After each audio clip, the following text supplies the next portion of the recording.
First question that I've gotten, one I'm sure you've gotten 1,000 times already, the timing on this, Yzerman being promoted up out of the position. It seems really odd after the draft, after the buyout options, halfway through the off season.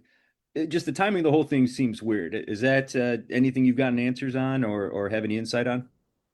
It's very unusual timing. Usually, when you see a move like this made, it would happen in April or May, early in a hiring cycle. I mean, basically, the other teams that have made changes this offseason have already gone through this process that the Red Wings are now going to begin going through. Toronto went through it, Nashville went through it, Vancouver went through it, the New Jersey Devils went through it. And so, a lot of the top candidates from this summer have already taken those jobs, right? Sonny Meta went from the Florida Panthers to the New Jersey Devils.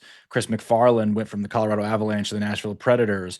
The Vancouver Canucks hired their own assistant general manager, Ryan Johnson. So definitely unusual. I don't have a great answer as to why. I mean, like you to your point, Steve Yzerman already ran the Red Wings free agency. He ran their draft, and so it is definitely unusual that it would happen at this state of the offseason. And I do not know why it is happening in mid-July instead of mid-April or even early May. So the uninformed like myself who just listen to podcasts and listens to sports radio has to think that Larkin is involved in some way, shape, or form with this, for good or for bad.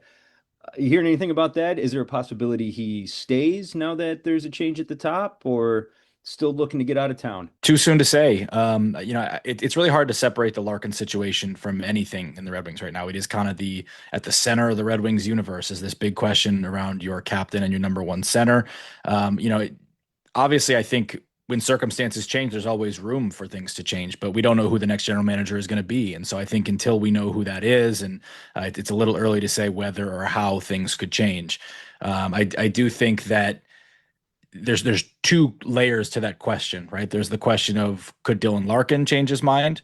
And there's the question of would fans and would the organization be willing to kind of forget this whole saga too? Because you can tell that it obviously stung a lot of people how this has all played out. So I think that's kind of the second level question that sometimes gets forgotten. Any thoughts on who they have pegged for potentially taking the job next? Someone from inside the organization, maybe looking outside the family. Are you hearing anything, and what are your thoughts? Maybe you have some good ideas. That maybe they're listening. Maybe they'll listen to you. It's really early in the process, right? I mean, they said they're going to do a search, that they're going to consider both internal candidates and external candidates.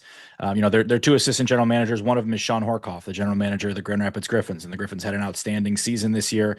I think that does make Horkoff kind of an obvious candidate. Chris Draper is another assistant general manager, their director of amateur scouting. I do wonder if that's really, can you go from Steve Yzerman to Chris Draper, knowing that they were teammates, knowing how closely they kind of worked and similar. Would you be able to kind of sell that to fans? I think that's my main question about Draper. But you go outside the organization. I mean, there are other people who have ties to the Red Wings, right?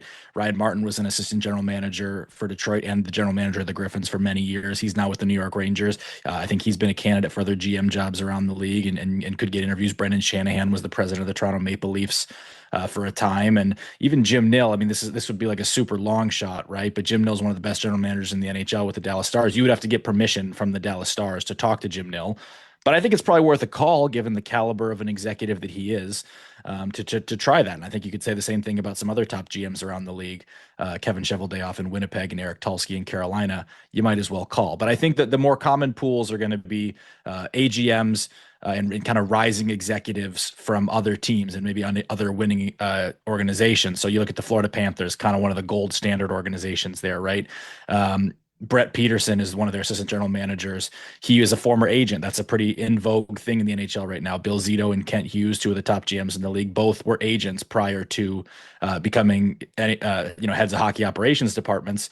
And it's interesting because that background really gives you a deep familiarity in what players want. And I think we're seeing in the modern NHL that is increasingly important, that you know what players value and how to kind of create that in an organization. I think that makes him a very interesting candidate, in addition to just the fact he's been in Florida as they've become one of those gold standard organizations. Darren York, an assistant general manager of the Stanley Cup champion Carolina Hurricanes, right? Tyler Dell is one of the analytics guys there. I think that makes him interesting. Evan Gold in Boston, another interesting name. One of the names I like is Sam Ventura in Buffalo. And I like him, because I think when you look at how the Ilitch family has run the Detroit Tigers, there's been a lot of push into analytics, into data, into biomechanics, things like that. And Ventura, I think, is a well-regarded person in that space in hockey. He works for the Buffalo Sabres. Obviously, they just snapped the exact kind of drought that the Red Wings are looking to snap. He's the, I believe, the vice president of hockey strategy there. So those are just a few of the names kind of on my list. There's others out there. I'm sure there's going to be more that I'm adding as the process goes on. But just to kind of give a feel, I think some of the things to consider are that the familiarity with the team and ties, that's going to give you comfort. But do you want that, or do you want to kind of go in a new direction? Maybe go with someone younger, go with an outside perspective, and that I think would be kind of the lane that I'm talking about in those last few names there. What do you think this does to Yzerman's legacy?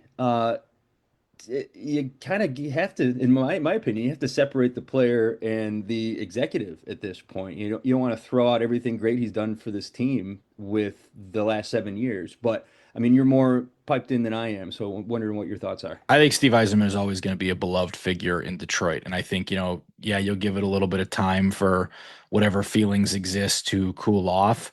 But no one's taken away what Steve Yzerman accomplished as a player and as a captain, right? And even, his time in Tampa proved that he can be a very good executive. It just didn't work out very well in this time in Detroit. And I think even that could over time shift. I mean, if the players that he drafted become really good players for this team as they get into the playoffs, that is going to ultimately make us look back maybe a little sunnier on his legacy than it might look today when you talk about 7 years of no playoffs. But if the players that he brought in get the Red Wings back to success, I think he will earn credit for that and get credit for that as he should, because it's that's timing, that's sports, right? I think you look at the Tigers, and some players Al Avila drafted have been a really, really big part of the Tigers' success under Scott Harris, and I think Al Avila does deserve credit for drafting Tarek Skubal, for example, right? You never got to see him be a back-to-back Cy Young winner when he was the GM.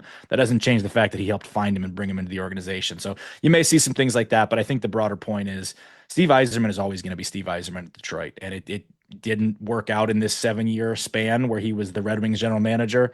But I think his legacy as a player and as a sports figure is pretty safe.